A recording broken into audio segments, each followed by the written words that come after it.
Okay, this is our third contemporary piece, 226 Horn Players by Jean-Michel Basquiat. And the form of this, which tends to be a form you'll see in all of his pieces, he uses symbols. You can see arrow here, star here, musical notes, words all over the place. It's a triptych joined together in the back, which is also pretty popular in this era, 1980s. He's got bold colors, quick brush strokes that you can see here. Thick, jagged lines are typical of his work. There are lots of thin lines in here too.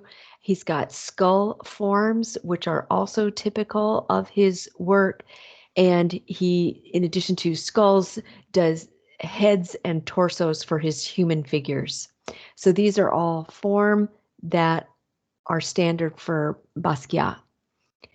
The content of this piece, it's titled Horn Players, and so it is about the creation of bebop. This is seen, and the whole jazz and improvisation is what this is also about. And you can make this out, we think, because improv is just kind of going for it without a script.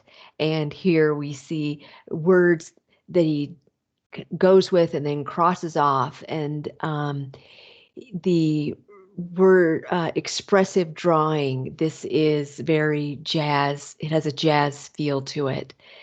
Um, free use of paint, right? Liberal use. We got paint marks here. We have paint dribbling here in places, scribbled. So this is just it's got that real emotional jazz feel to it. It also probably is influenced by Gray's Anatomy, which is a book that he was given by his mother when he was in a car accident. He was hit by a car actually, and he referred to that book for the anatomy of his humans in his paintings from that point forward. Also in content is this reminiscent of Pablo Picasso's Three Musicians.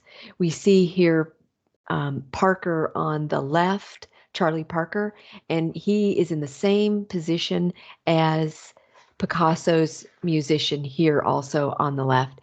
And then the central position here, we're not sure actually who this head represents. Some think that it could be Basquiat. But this head has a distension here, a distended piece, and there's a distended jaw, hash marks here. So possible hash marks here. So is this an an appropriation of Pablo Picasso?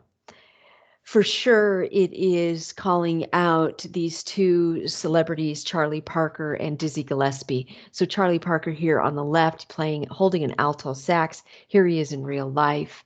Ornithology is a word that's written on here 5 times and crossed off.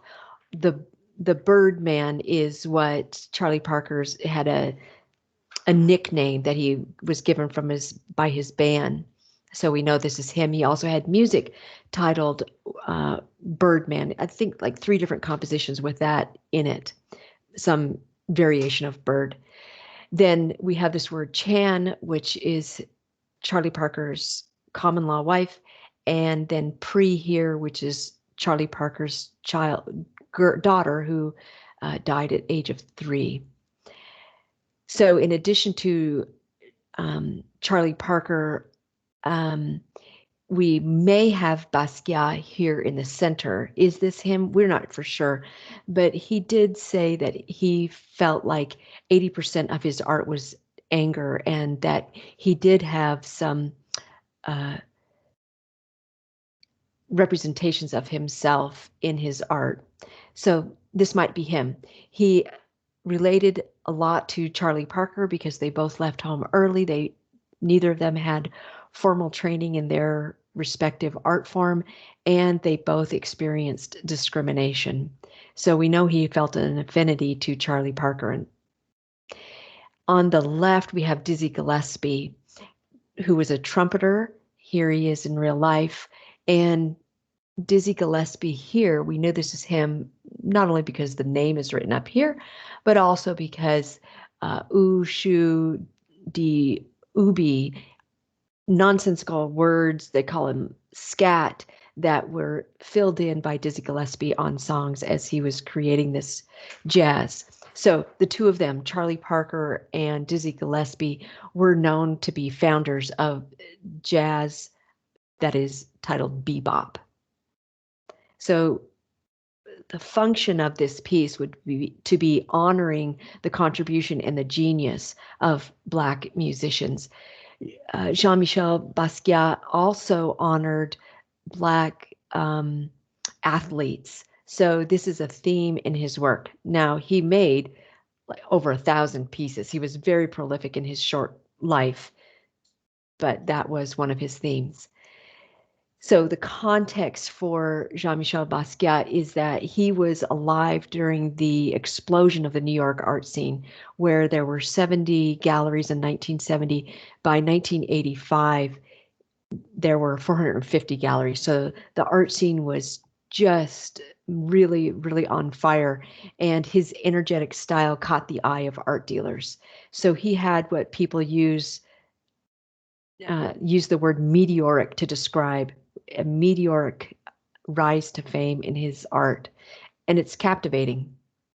His art is captivating. He began at the age of 17, more context here, being a graffiti artist, and he used that hashtag, or the name, I should say, a pseudonym, Samo, or Samo, excuse me, meaning same old shit. And here Basquiat is in a sidewalk chalk drawing. Pretty incredible. So he would do art on sidewalks, on subways, on subway walls. And I'm going to skip this and come back to this just for time. Okay, so he prolific artist. I said 700, but I also have just recently read 1,000 different canvases. But his life ended too quickly. He died at the age of 27 of a heroin addiction. But it was forecasted in his life that his art would just continue to gain fame and that it would become more and more valuable. The article that I just read by an art historian about this piece that recently sold in 2017 for $110.5 million said that you cannot walk away from this piece when you're standing in front of it in a gallery, that it just absolutely grabs you. So we see here that what we had in horn players, that skull figure, the same brushstrokes, the same brilliant color. And then I just wanted to show you others of his pieces and show you the value.